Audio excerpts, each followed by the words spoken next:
All right, today we're jumping into a really cool story about ancient peoples in the Americas. We're going to see how, faced with totally different worlds, they came up with two completely unique and brilliant solutions to one of the biggest challenges any society faces. Okay, let's get into it. So, how do you build a civilization? I mean, that's a huge question, right? But, a massive piece of the puzzle always comes down to one thing: securing a stable food supply. It's the bedrock, it's the foundation for literally everything else. So the real question is, how did these early societies in the Americas actually pull it off? Well, the thing is, there wasn't just one answer. Not at all. Because the worlds they lived in were poles apart. On one hand, you've got the Andean world, ancient Peru. Think high, cold, super rugged mountains. Then you swing over to the Mesoamerican world in Mexico, and it's a completely different scene. Fertile valleys, lush tropical areas. The land itself, the very ground beneath their feet, basically dictated that they'd have to come up with two very different game plans. Okay, so first up, let's head south to the Andes. Here, the name of the game was pure adaptation. How do you survive, let alone thrive, in these incredible mountains?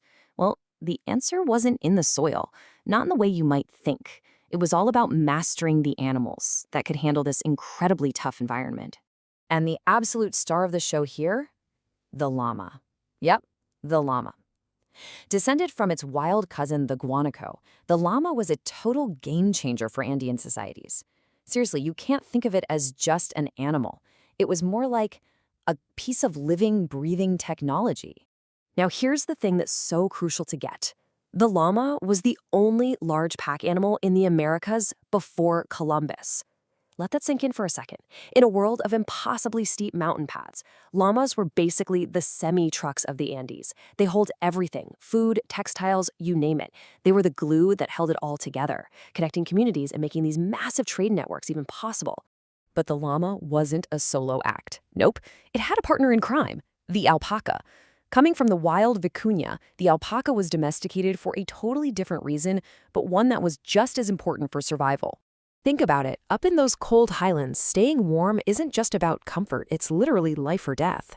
And that's where the alpaca comes in. Its super soft, incredibly warm fiber was just perfect for making the clothes they needed to survive. And this amazing wool wasn't just practical, it became a hot commodity for trade, and even a way to show off your social standing. And this is where you can really see the genius at work. This wasn't just, oh hey, a useful animal. No, this was a highly sophisticated, specialized system. They bred the bigger llama for hauling stuff and the smaller alpaca for its amazing fiber. But get this, the system was even more efficient because both animals also provided meat, hides, and even their dung was used for fuel. Talk about getting the most out of your resources. Okay, so now let's pack our bags and head north to ancient Mesoamerica because we're about to see a completely different picture unfold.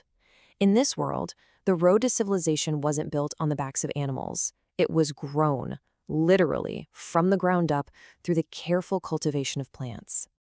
And believe it or not, one of the heroes of this story is something you probably know very well: the avocado.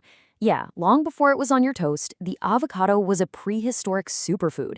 It was an absolutely vital piece of the ancient Mesoamerican diet. So what was the big deal? Well, unlike pretty much any other fruit, avocados are just loaded with healthy fats.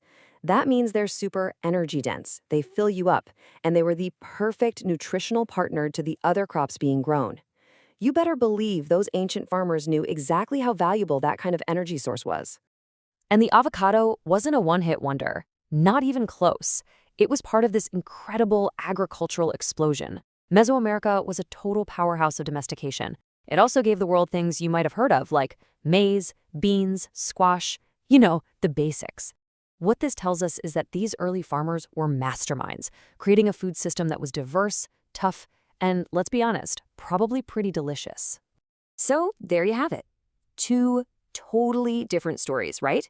You've got your mountain herders on one side and your lowland farmers on the other. So let's put them side by side and really compare these two incredible strategies for survival. And this just lays it all out so clearly. The Andean solution? It's all about managing animals for protein and transport that can move around in those tough mountains. The Mesoamerican solution? It's all about growing a whole variety of amazing plants in those fertile lands. Two different paths. But here's the key. Both were incredibly smart, tailored adaptations to their own unique environments. This quote just nails it, doesn't it? Human progress does not follow a single path. There is no single playbook for how to build a society or feed your people. What these ancient innovators show us, loud and clear, is that progress is all about creative adaptation. It's not some straight line everyone has to follow. And the proof of their genius? Well, it's that we're still talking about it. These solutions have had a truly lasting legacy. So, how exactly did they pull it off? And how do we even know all this stuff today? Okay, this is super important to get. Domestication was not an accident. It didn't just happen. It was a long, slow, deliberate process. It started with just watching and learning. Then it moved to actively managing these plants and animals. And finally, it led to selective breeding. That means picking the animals or plants with the best traits over and over again for generations. This took an absolutely incredible, deep understanding of the natural world. So how do we know all this? Well, thank the archaeologists. They're like detectives of the past.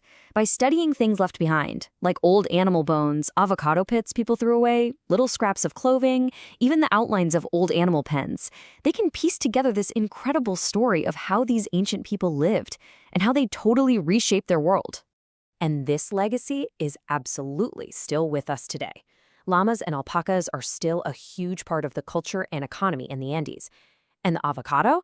Well, it went from being an ancient staple to a global obsession.